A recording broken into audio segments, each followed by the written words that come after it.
केला बेचने वाली चुड़ैल। एक बार की बात है, जादूपुर नाम के एक गांव में करतब दिखाती एक औरत एक रेड्डी के लिए गांव में आती है। आइए आइए मेहरबान कदरदान, खाइए रोहड़ा के ताजे ताजे केले। कभी खाए नहीं होंगे ऐसे केले, पीले पीले केले खाइए। ये कहकर रोहड़ा हाथों में 4 केले लिए उन्हें सर्कल में जोर जोर से हवा में उछालती हुई करतब दिखाती है, जिसे देखकर आसपास के सारे बच्चे अपने अपने मम्मी पापा से उस औरत के पास जाने की जिद करने लग जाते हैं। पापा, ऐसा तो सर्कस में बॉल से होता है ना, ये आंटी तो केले से कर रही है। चलिए ना पापा, देखते हैं। रोहड़ा एक पतली सी तार पर चलती हुई केलों से करतब दिखाती है। आते जाते सभी लोग बाहर रुककर उसके करतब देखते हैं और वाह वाही करते नहीं थकते। जैसे ही एक आदमी पास आकर उसे पैसे देने लग जाता है, तब वो कहती है, अरे नहीं नहीं साहब, मैं करतब तो बच्चों के मन को बहलाने के लिए करती हूँ। धंधा तो मेरा केले का है। पीछे देखो मेरी रिड्डी, जो भी मेरे केले खाएगा मेरी तरह चुस्त दुरुस्त और तंदुरुस्त हो जाएगा। पता चलता है क्या कि मेरी उम्र 55 की है। अरे पर ऐसे ठंड के मौसम में कोई केला क्यों खाएगा? ये ऐसे वैसे केले नहीं है साहब, ये शरीर में गर्मी देते हैं। ठंड को दूर भगाए जो भी रोहिणा के केले खाए। पापा, अगर मुझे केले नहीं मिले तो मैं घर नहीं जाऊंगी। तभी उसके पापा कहते हैं कि बेटा, केले ठंड में कभी गर्मी नहीं देते। ये सब कहने की बातें हैं, सामान बेचने का तरीका है इनका। पर पिंकी नहीं मानती। मैं केले खाऊंगी। पिंकी की जिद के आगे नत्थू हार जाता है और उसे केले खरीद कर दे देता है। पिंकी खुश होकर केले घर ले आकर खाती है। अब मैं भी करतब करूंगी, कितना मजा आएगा। जादुई केले। पिंकी पहला केला खत्म भी नहीं करती कि वो बेहोश हो जाती है। दूसरे केले से एक काला धुआं आता है और रोहड़ा चुड़ैल बनकर बाहर निकल आती है। मेरे भूतिया केले बच्चे न खाए, ऐसा हो ही नहीं सकता। जादूपुर वालों, कब तक बचोगे? आ गई हूँ मैं रोहड़ा, जिसका कोई नहीं कर सकता सामना। रोहड़ा पिंकी को गोद में उठाकर काले धुएं में कहीं गायब हो जाती है। शाम के वक्त नत्थू घर लौटता है और पिंकी को घर में ना पाकर उसकी माँ से कहता है, माँ पिंकी कहाँ है? अरे बेटा, उसे तो तू सुबह करतब दिखाने ले गया था ना, फिर कहाँ वापस आए तुम दोनों? मुझे लगा तू उसे अपने साथ मंडी ले गया होगा। हे भगवान, मेरी बच्ची कहाँ गई? मैं उसे घर ही तो छोड़कर गया था माँ। नत्थू गांव के घर कोने में अपनी बेटी को ढूंढता है, पर उसे वो कहीं नहीं मिलती। परेशान होकर आखिर रो रो कर नत्थू हिम्मत हार कर घर लौट आता है।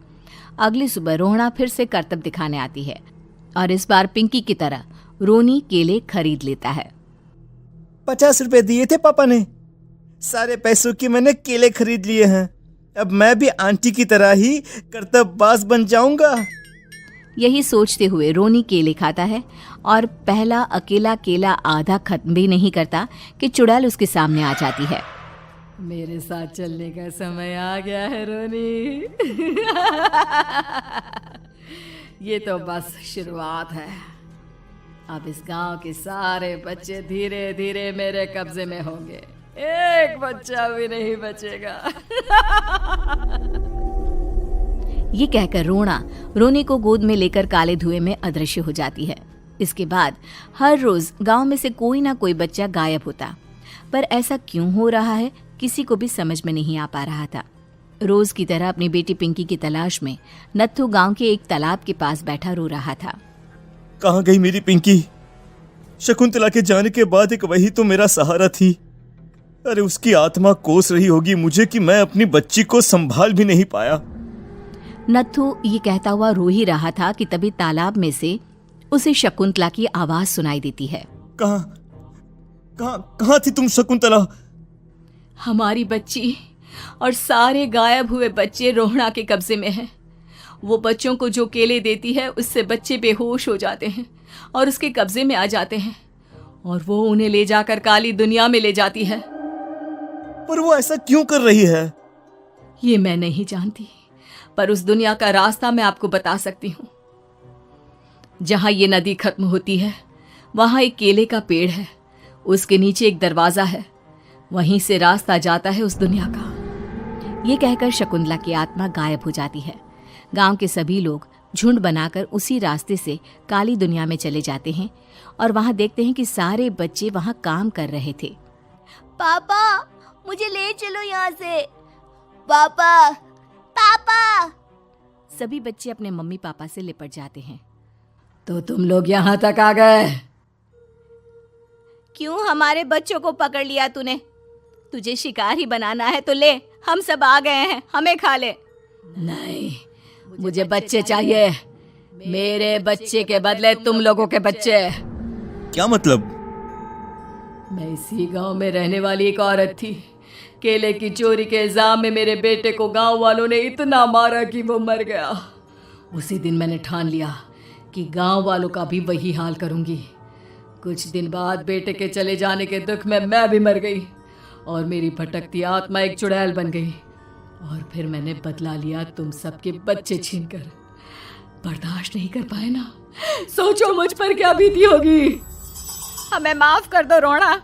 पता नहीं ये किसकी गलती थी, पर हम सभी माफी मांगते हैं।